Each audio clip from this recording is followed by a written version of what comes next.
The 50s were a time of wonder and chaos. The dust had settled from World War II, but only for a new Cold War to take its place. Tensions rose across the world as the threat of mutually assured destruction was imminent. On the bright side, technology was better than ever. The first computer was just developed, credit cards had been created, and the atomic bomb was just made. It felt as if anything was possible. Yet, nothing to let you live a peaceful life. That is, unless you could travel to a time of peace. Do you believe in time travel? Oh, it exists. I've done it before. Maybe. I do. I do. Yes. Do you think... Or what? No comment. I do.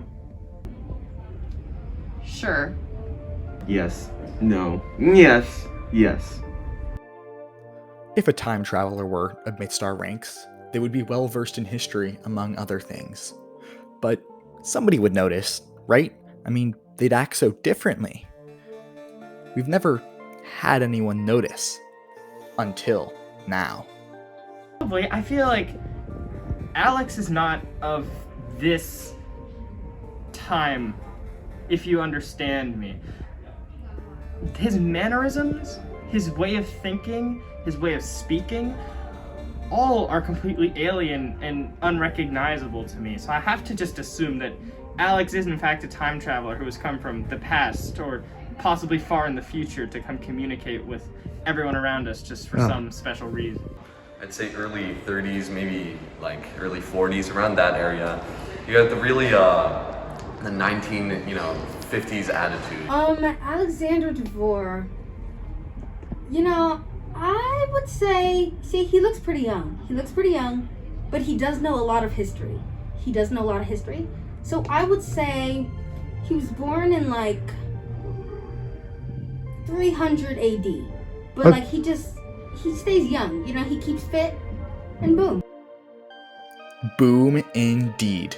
And while I can't say for certain now, I'm pretty sure that we all know Alex. You weren't born in modern day. You're a relic from the past. And I'm gonna uncover the truth in this documentary.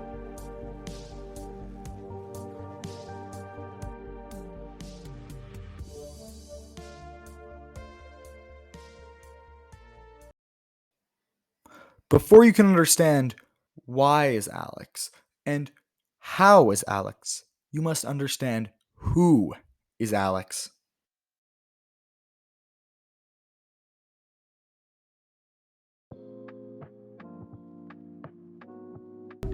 We're classmates. He's a fellow classmate. Alexander Dvorak is like my best friend. We're actually gonna go to a concert, the Billie Eilish concert. Pretty good friends with him. I play games with him and stuff. Well, we were originally just supposed to be classmates who sat next to each other in honors environmental science, but he quickly took a liking to me, and now he refers to himself as my BBG, my baby girl. He'll text me late at night calling me shoddy. He'll try and play Squid Game with me all the time. I don't really know what that means. He's just a major part of my life now that I don't think I can ever go back. I think he was in my 8th grade history class or something. But besides from that, I don't. He's somewhat a cross between like an e-girl and Mussolini. Somewhere around between the two. And so there's got to be sometimes you're gonna get rough. You gotta show him his spots. You gotta teach him a lesson. But sometimes other times you gotta really enjoy the time you're spending with such a lovable and nice little man right there. Alexander Dvorak. What can I say? And after that, who knows? Might get a little frisky with Alex, but save that for later. Leave that to your imagination. Oh, and you thought that was the biggest mystery of Alex? We've only scratched the surface. You haven't even heard him talk yet. Listen to how much he talks about World War II compared to normal, non-time travelers.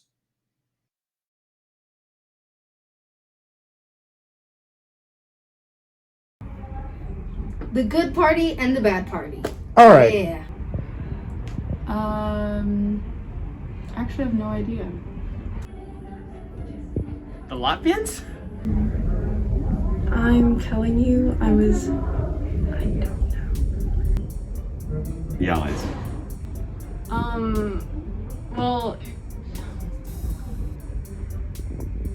the Confederates were, you know.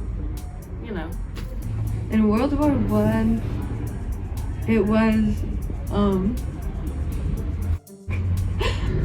it was wait I don't know. America. JK.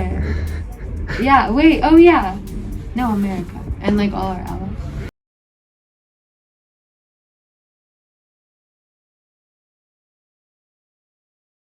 My opinion on World War One is that it did bring in it brought very large innovations in warfare. For example, it was the first time the plane was used in like a massive war, used in a warfare scenario. The tank, also the creeping barrage was an invention. If you don't know what the creeping barrage was, and the thing is, it sounds good on paper, but the big problem was that right when the artillery started, the enemy would then retreat back to their trench and hold out there. Then, when the second artillery stopped, they would just go back. So when the attackers rushed towards the defenders' trenches, the defenders would already be there and with little casualties. Now, the innovation of tank warfare. World War One, as you might know, was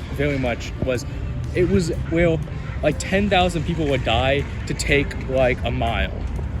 Like, it was very much a stalemate, and very little happened. They couldn't really take much ground. Well, the invention of the tank really changed that. Due to that, now it was one side, but the thing is, the Germans, the Germans didn't develop tanks till pretty much didn't start using tanks till almost the end of the war. And I think that was one of the reasons for their downfall, was the late use of tanks. And they know, and the generals noticed that, okay, tons of soldiers are dying due to head shrapnel. How can I fix this? Basically by making them wear metal plates, metal balls on top of their heads. Injuries to the head. The Germans came up with a different approach. Instead, their helmets are similar to French helmets. Their helmets were similar to the German helmets in World War One, except the French's helmet, the French military helmets. If you know anything, that's not good for warfare, due to it literally it shows where you are. Back in the Napoleonic era, back then, you could do that due to you're literally standing in front of each other. There's no need of concealment. But in World War One, It seemed as if all hope was lost and I was destined to hear Alex talk for years.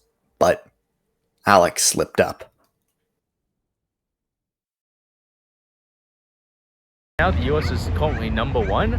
Back then, we were like a very small military power. Very, very small. So if you don't mind me asking, is that how you got involved in World War One? What do you mean? Like when you were a kid? You asking if I joined the military in World War One? Yeah. I mean, well, it's funny you mentioned that, but the death rate of underage soldiers was 50%. 50% died. So you're one of the lucky few. I guess I am. Flip the coin. Well, now we know Alex's secret. Well, it's not necessarily illegal to time travel, so if you just see him in the halls, wink at him and say, "I know your little secret, Alex."